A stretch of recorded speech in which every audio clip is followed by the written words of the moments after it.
नमस्कार दोस्तों, आज हम लोग एक ऐसा लेक्चर करेंगे जिससे जीवन में कुछ बदलाव आए, कुछ ऐसा हो जो कि हम कर रहे हैं उस काम को अभी से ज़्यादा बेहतर कर पाएँ।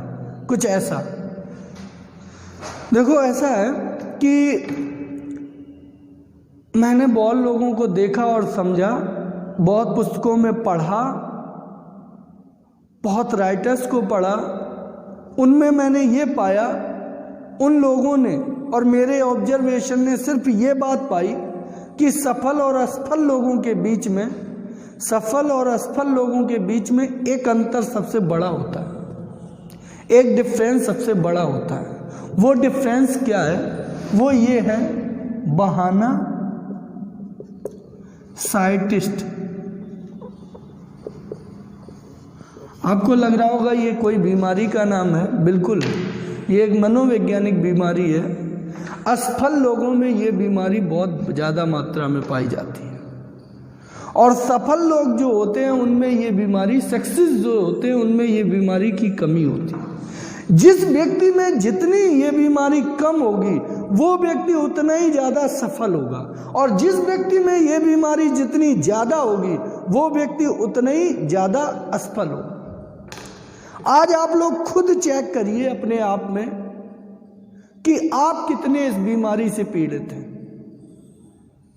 और सच बता रहा हूं कि जितने आप इस बीमारी से पीड़ित हैं उतने ही आप असफल हैं। जिसमें यह बीमारी जितनी कम है वो उतने ही ज्यादा सफल होगा।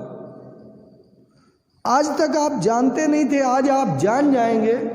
जानने के बाद ये आपका कर्तव्य बनता है कि आज से यदि आपको ये बीमारी है और इसी बीमारी के कारण आप सफल नहीं हो पा रहे, तो आज से इस बीमारी को कम करने की कोशिश करो।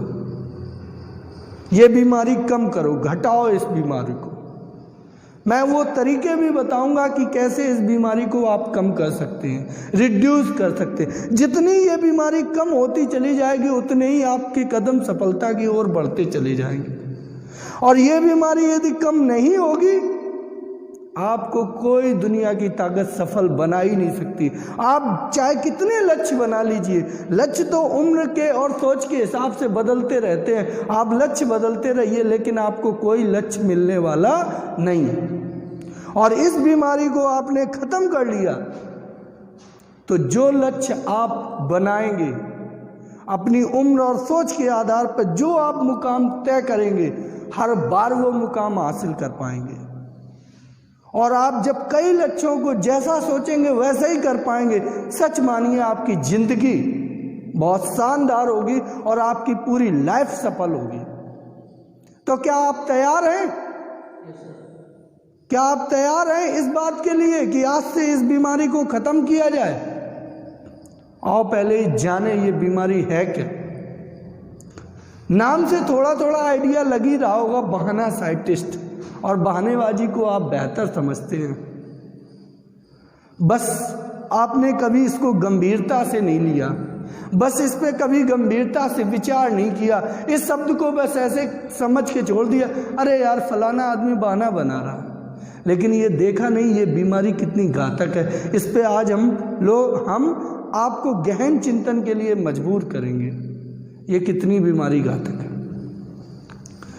कई लोगों को मैंने देखा, उनसे कोई भी बात को कहो, कोई भी काम को कहो, कोई भी उनको टारगेट दो, सबसे पहले वो ये बात ढूंढते हैं कि ये क्यों नहीं हो सकता। सपोज मैं एक उदाहरण से बताता हूं। मैंने एक व्यक्ति से कहा, मैंने कहा तुम्हें ऐसा ऐसा करना, ऐसा कर लो तो ये काम हो जाए। उसने सबसे पहले ही दिमाग लगाया कि ऐसा हम क्यों नहीं कर सकते। हाल उसने कहा ये काम अभी नहीं हो सकता। ये अभी नहीं हो सकता, ये इसलिए उसने कहा कि वो जानता था कि मैं बड़ा जिद्दी व्यक्ति हूं, मैं इस काम को इसको टालने नहीं दूंगा। अदरवाइज मैं कमजोर किस्म का व्यक्ति होता तो वो कह देता ये संभव ही नहीं है। लेकिन उसने ये कहा ये अभी नहीं हो सकता। मैंने पूछा क्यों? कि ये फला आदमी मिलेगा नहीं इस समय। जबकि जिस आदमी से मिलने की बात थी उस आदमी का कोई टाइम टेबल नहीं था। कोई भरोसा नहीं था कब वो घर पे रहता, कब वो घर से जाता। लेकिन उस बंदे ने कह दिया ये आदमी इस समय मिलेगा नहीं। मैंने पूछा क्यों? बंदा बोला कि इसलिए नहीं मिलेगा कि दोपहर को मुख्यतः लोग घर पे होते हैं और ये समय है शाम का।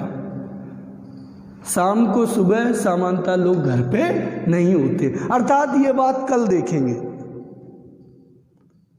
फिर मैंने जोर दे के कहा कि नहीं, इस पे अभी से काम करना है। तो वो ऐसे तर्क देता है, तुम्हें तो यार हाल ही कोई चीज चाहिए, हाल कुछ थोड़ी नहीं होता है।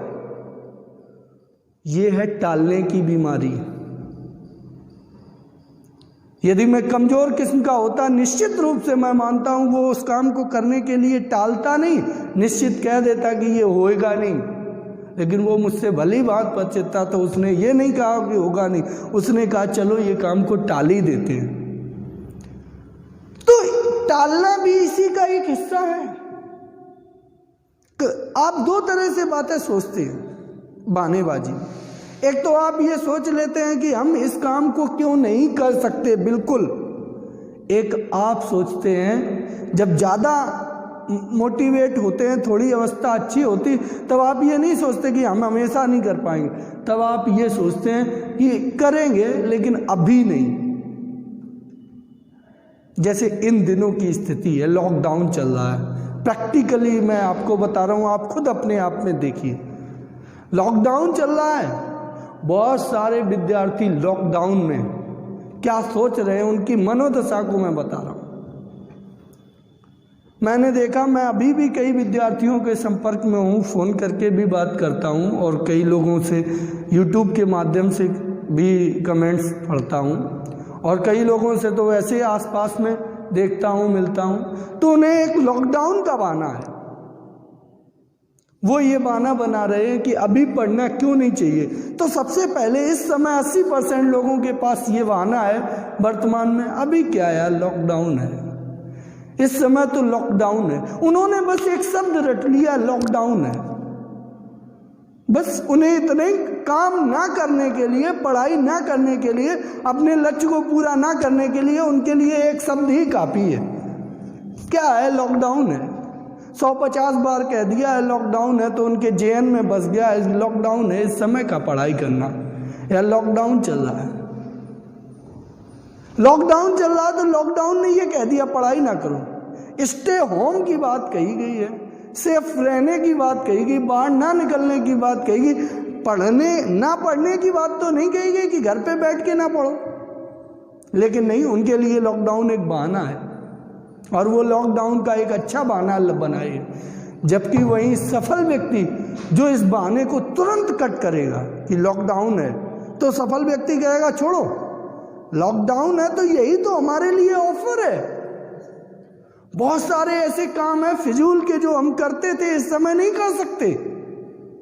इस समय हमें घर पे रहना है, एकांत में रहना है, लोगों से दूर, भीड़ भाड़ से दूर, शादी पार्टी से दूर, यारों दोस्तों की फालतू की बकवास से दूर। इस समय हम ज़्यादा से ज़्यादा पढ़ाई कर सकते हैं। जरा सोच के देखो उन दिनों को जब आप एक एक घंटे के लिए तरसते थे, एक एक दिन के लिए तरसते थे, सोचते थे कि ये चैप्टर हमारा कमज़ोर है, फला टॉपिक हमारा कमज़ोर है, एक दिन का टाइम मिलेगा, ये हमें पढ़ना है क्योंकि ये फला व्यक्ति का बहुत मजबूत है, ये हम पढ़ लेंगे टाइम। अब जब टाइम ही टाइम है, तब कितना आप पढ़ रहे हैं, तब कितना पढ़ रहे हैं? तब आप नहीं पढ़ रहे हैं, तब हम लोग नहीं पढ़ रहे हैं, तब हम लोग उस लॉकडाउन को ऐसे ही बर्बाद कर रहे हैं। हाँ, यदि काम कर भी रहे हैं तो कुछ ऐसे कामों में लगे हैं जिन कामों की कीमत हमारी क्षमता से बहुत कम है, उन कामों में बिता रहे हैं और अपने आत्म मन को संतोष दे रहे हैं। ये कह रहे हैं कि चलो हम कुछ कर तो रहे हैं, लेकिन सही मायने में देखिए कि यह इतना कीमती समय क्या ये इस काम के लिए है? इस समय की, तुम्हारे इस समय की कीमत ये काम क्या चुका सकता है जो तुम कर रहे हो वर्तमान? सिर्फ तुम अपने आप को गंदा ना कह पाओ, इसके लिए बहाना ढूंढ के उस काम में लगे हुए। आपको ये सुनहरा मौका नहीं है आपको अपने लक्ष्य तक पहुंचने का। कब से आप सोच रहे थे कि हम 8 घंटे पढ़ें, 10 घंटे पढ़ें, एक नया टाइम टेबल हो, उस टाइम टेबल के अकॉर्डिंग हम पढ़ें, हमें कोई डिस्टरबेंस ना हो, ये है वो है। अब क्या हो गया? अब ये बहाना हो गया कि कोचिंग वोचिंग खुले यार, तब पढ़ाई की जाए थोड़ा, तब देखा जाए। अब इसके इंतजार में हो गए, और जब ये खुल जाएगी तब इसके इंतजार में हो गए कि कुछ ऐसा समय मिले कि जो हम कवर कर पाएं। तो ये बहाने चलते रहेंगे, यदि आप नहीं सुधरेंगे तो ये बहाने चलते रहेंगे, ये जीवन में आपको सफल नहीं होने देंगे। सफल लोग हमेशा पॉजिटिव नजरिए से देखते हैं। वो बहाना आया, उसको तुरंत उन्होंने निगलेक्ट किया, उन्होंने कहा नहीं, ऐसा नहीं, ऐसा है। हम जानते रहते हैं लेकिन बहाने को अपने ऊपर हावी होने देते हैं। बहुत बच्चे SSC, air force, navy, NDA, CDS इनकी प्रिपरेशन कर रहे हैं, करने वाले हैं, लेकिन वो नहीं पढ़ रहे हैं, इस समय नहीं पढ़ रहे हैं। उन्हें लगता है कि अब कोचिंग खुले, और जब कोचिंग खुलेगी तब उनके पास समय का बहाना हो जाएगा। बहाना कई प्रकार के होते हैं। यहाँ हम एक बात और स्पष्ट कर दें कि ऐसा भी होता है कि कभी कभी कि एक पूरी जिंदगी के लिए बहाना चलता है और एक बहाना लक्ष्य के लिए चलता है। आपने कुछ लोगों को देखा होगा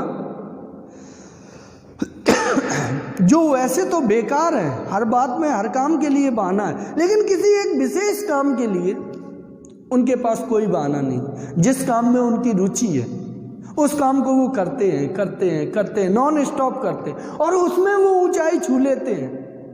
लेकिन ऐसा करने से उन्हें सिर्फ एक लक्ष्य मिलता है, एक ही जगह सफलता मिलती है, तो उसकी सीमा भी उतनी ही होगी। लेकिन जो लोग रुचि के आधार पे काम को स्वीकार नहीं करते, वे अपने आप में ये परिवर्तन करते हैं कि बहाना हमें ख़त्म करना है, अपने आप से पूरे बहाने ख़त्म करते हैं। वे जिंदगी भर में जितने लक्ष्य बनाते हैं, क्योंकि लक्ष्य तो तुम जानते हो उम्र और सोच के हिसाब से बदलते रहते हैं। जब मैं बचपन में छोटा था तो मैं ये सोचा करता था कि काश मेरे पास मिस्टर इंडिया की घड़ी मिल जाए हमें, तो हम क्या करें। कंचे खेलता था, कंचे, तो मैं सोचता था कि उसके कंचे ले लूं, वो जान ना पाए। तब वो सोचती, आज क्या मिस्टर इंडिया वाली विजुअल होने वाली घड़ी मिल जाए तो क्या हम कंचे लेने जाएंगे। तो ये टारगेट तो अपने समय और सोच के आधार पर, उम्र के आधार पर बदलते रहते हैं। तो जिसको पूरे लाइफ में सफल होना है, जैसे आप कुछ लोगों को देख सकते हैं, अपने माननीय प्रधानमंत्री जी का एग्जाम्पल देख लीजिए। वो जो काम करते हैं उस काम को बेहतर ढंग से करते हैं, लोगों से बेहतर करते हैं, और लोग जो करते हैं उनसे बेहतर करते हैं। ऐसा मैं महसूस करता हूं। वो क्यों कर पाते हैं ऐसा? क्योंकि शायद उन्होंने बहाने बनाने का काम कम कर दिया, बहाने नहीं बनाते। ये बात तो आप लोगों को स्वीकार करनी चाहिए, और स्वीकार योग्य है कि जो स्थिति इस महामारी में हुई है वो उस स्थिति से भी ज़्यादा खराब स्थिति हो सकती थी यदि हमारे माननीय प्रधानमंत्री जी और ये जो कर्मवीर योद्धा हैं, जो लोग काम कर रहे हैं, डॉक्टर्स हैं, पुलिसमैन हैं, ये लोग जो कर रहे हैं, ये इस काम को इतनी तन्मयता और ईमानदारी के साथ ना करते, ये बहाने खोजते, तो स्थिति और ज़्यादा खराब हो सकती थी। तो मैं ये कहना चाहता हूँ कि बहाने बनाना आप लोग बंद करो। और बहाने जीवन में बहुत लोगों के साथ बहाने के बहुत कारण होते हैं। एक कारण स्वास्थ्य का, बहुत कारण होते हैं, लेकिन हम कुछ एक फेमस कारण बताए देते हैं। स्वास्थ्य का, दूसरा उम्र का, तीसरा कम बुद्धि का, चौथा परिस्थितियों का। वैसे बहानों की तो कोई गिनती नहीं है, लेकिन मैं मुख्यतः प्रकार बता रहा हूँ जो ज़्यादातर लोगों में पाए जाते हैं। बहुत सारे लोग ऐसे मिलते हैं जो स्वास्थ्य का बहाना कभी ना कभी स्वास्थ्य का बहाना बनाए रोते रहते हैं।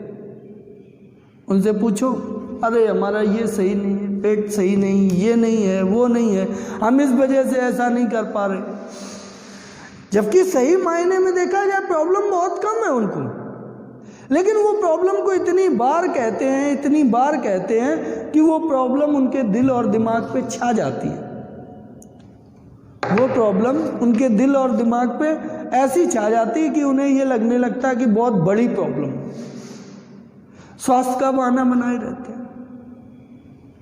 थोड़ा भी हाथ रखा, आज तो लगता आलस, इसलिए आज हमारा स्वास्थ्य ठीक नहीं।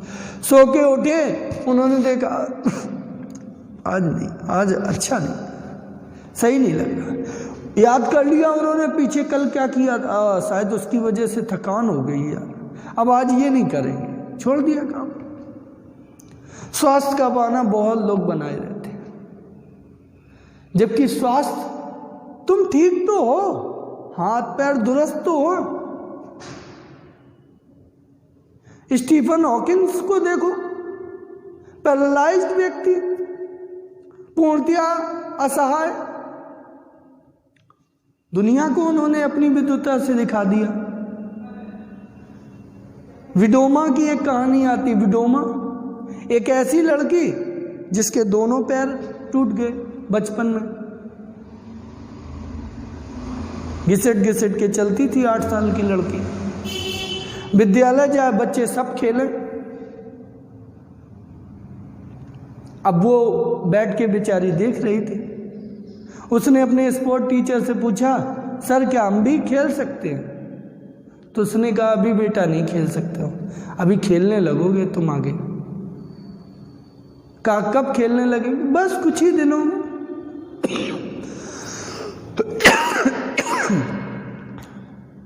उसने सोच लिया कि कुछ ही दिनों में हम खेलने लगेंगे। कुछ दिन हुए, फिर उसने टीचर से कहा कि सर आपने कहा था कुछ ही दिनों में हम खेलने लगेंगे, अभी भी हम नहीं खेल पाते। टीचर ने कहा खेलोगे, जरूर खेलोगे, एक दिन जरूर खेलोगे तुम। उसने मन में रख लिया, एक दिन हम जरूर खेलेंगे, जरूर खेलेंगे। उनकी जीवन की कहानी तो बड़ी लंबी है, अंततः निष्कर्ष बता दें कि उस बच्ची ने इतना संघर्ष किया और उसने स्पोर्ट में चली गई, और स्पोर्ट भी चुना तो कौन सा? दौड़ने वाला, रनिंग का। और विश्वास मानिए कि वो ओलंपिक विजेता हुई जाके, जिसके दोनों पैर खराब थे। तो ऐसे लोग, स्टीफन हॉकिंस, विडोमा जैसे लोग इतने अस्वस्थ हो के इतने बड़े बड़े लक्ष्य पा सकते हैं। तुम्हें हरारत, बुखार, जुकाम, इतने ही में तुम नर्वस हो जाते हो, हमारा स्वास्थ्य ठीक नहीं, अपने लक्ष्य से हाल भाग दिए दूर। आज हम पढ़ाई करने में, बैठने में कौन सी मेहनत बड़ी लगती है? तो ये बहाना, बहुत लोगों का ये बहाना रहता उम्र का। कुछ लोग उम्र का बहाना बनाए रहते, हमारी उम्र ज़्यादा हो गई। 2 तरह का होता, हमारी उम्र ज़्यादा हो गई, अब हम कुछ ऐसा नहीं कर सकते जो दुनिया हमें जान पाए। उनके पास ये एक मजबूत बहाना है, अब हम कुछ ऐसा नहीं कर सकते दुनिया जान पाए। क्यों? क्योंकि वो क्या देखते हैं? वो ये देखते हैं कि जब हम, अब देखो 8वीं 10वीं का रिजल्ट आया, उसने यूपी टॉप किया, इलाहाबाद बोर्ड टॉप कर दिया उसने। काश हम भी 10वीं में इलाहाबाद बोर्ड टॉप कर पाते तो नाम हो जाता। तुम वो पीछे वाले पायदान पे काहे देख रहे हो कि उस पायदान पे ऐसा कर पाते तो हमारा नाम हो जाता। अभी जिस अवस्था में हो या आगे जो पायदान है उन पे करके दिखाओ, क्योंकि नाम तो आदमी का अभी होता है, जीवन में होता है, जीवन के बाद भी होता है नाम ही करना। तो बहुत लोग मरने के बाद नाम अमर कर जाते हैं। आप अपनी जिस अवस्था में हैं उस अवस्था ही को कोसते रहते, जब जिस अवस्था में पहुंचते हैं उसको कोसने लगते हैं, क्योंकि उससे पीछे वाली अवस्था को देखते हो, हम ये नहीं कर पाए। बीते वाले पे शोक करने के लिए बैठे रहते, हम ये नहीं कर पाए। जो प्रेजेंट में चल रहा है उसमें कुछ बेहतर नहीं करना, पीछे वाले का शोक मनाना है, शोक मनाते रहना है। बहुत लोगों को ये बीमारी है और बहुत लोग आगामी समय का इंतजार करते रहते हैं दूसरे तरह की उम्र में। अभी तो हमारी उम्र ही कम है, बताओ, अभी तो हमारा फॉर्म ही नहीं पड़ पाएगा। 2 साल बाद हम 18 के हो पाएंगे, अभी से तैयारी करके क्या करेंगे? भूल जाएंगे, बेकार हो जाएगा सब। हम तो बस 6 महीने पहले ही करेंगे, ताबड़तोड़ मेहनत करेंगे। हाल 18 के हुए नहीं, SSC और एयरफोर्स में जिसमें फॉर्म डाला हो गया। अब जब वो 18 के हो जाते हैं तो वो इंतजार करने लगते हैं 21 के कब हो, 21 के हो फिर UPSC डालें। अब वो 21 के होने का इंतजार करते रहते UPSC डालें। अभी तो हम 18 ही के हुए हैं। जब 18 के तुम हुए तो 18 वाला नहीं कर पाए, अब 21 का इंतजार कर रहे हो तब 21 वाला नहीं कर पाओगे। उन्हें ये लगता रहता हम छोटे ही हैं, छोटे ही हैं। का लक्ष्य आगे के सेट किए रहते, वर्तमान को ध्यान ही नहीं रखते, फ्यूचर के लक्ष्य बांधे रहते, वर्तमान को ऐसे गंवा रहे उनका कोई ख्याल ही नहीं। गुजर रहा, गुजरने दो, गुजर रहा, गुजर। बस उम्मीद पे जीते रहते पूरी जिंदगी, हम कुछ ऐसा करेंगे। कब करोगे? करेंगे 2 साल बाद हमारा ये हो जाएगा, तब उम्र हमारी इतनी हो जाएगी। उनके पास उम्र का बहाना साइंटिस्ट है। कभी कम उम्र पे कुछ लोग रो रहे हैं, कुछ लोग ज्यादा उम्र पे रो रहे हैं। बहुत लोगों के पास कम बुद्धि का एक बहाना साइंटिस्ट है। वो अपने आप को ये सोचते रहते कि हमारी अक्ल कम है, बुद्धि कम है, हम ऐसा नहीं कर सकते, इतना हम नहीं सोच सकते। यार हम वैसे नहीं है, वो बहुत इंटेलिजेंट है, हम उतने इंटेलिजेंट कहाँ। जबकि बुद्धि का कुछ मतलब नहीं होता, जबकि बुद्धि का कोई मतलब नहीं होता। इस बात का कोई महत्व नहीं कि आप कितने बुद्धिमान हैं। इस बात का महत्व है कि आपके पास जो बुद्धि है उसका उपयोग आप कैसे करते हैं। मात्रा कोई मायने नहीं रखती, आपका नजरिया मायने रखता है। बुद्धि की मात्रा से कभी कोई आगे पीछे नहीं होता, आपका नजरिए से व्यक्ति आगे पीछे होता है। एक एवरेज विद्यार्थी, बहुत बार पत्रिकाओं में पढ़ते हम लोग कि एक एवरेज विद्यार्थी हाई स्कूल 50% से मुश्किल से पास हुआ, इंटर इतने से, और पता चला UPSC को टॉप कर गया। उसमें बुद्धि कहाँ से आ गई अचानक?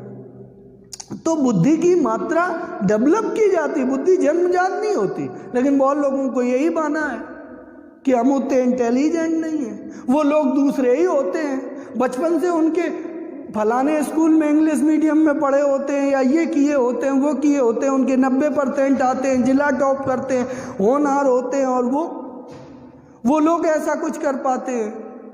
बहुत लोग कि वो इंजीनियर होते हैं, वो UPSC कर पाते, वो होते हैं, और करने वाले लोग कुछ नहीं होते, वो कर जाते हैं। जने कितने PhD होल्डर डले हुए हैं देश में, कुछ नहीं कर पा रहे हैं। 4th और 3rd क्लास की नौकरी के लिए भी अप्लाई कर रहे हैं और वो नौकरी नहीं मिल रही। और हमारे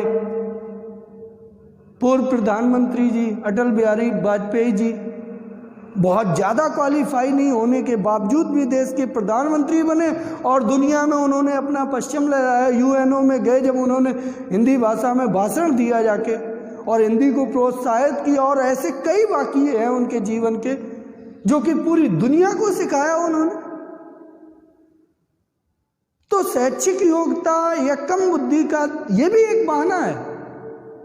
बहुत लोग इस बहाने की वजह से जीवन में कुछ नहीं कर पाते। बहुत लोग परिस्थितियों के गुलाम हैं। हमारे पास वो साधन नहीं है, वो परिस्थितियां नहीं है जो कि एक सफल व्यक्ति के लिए।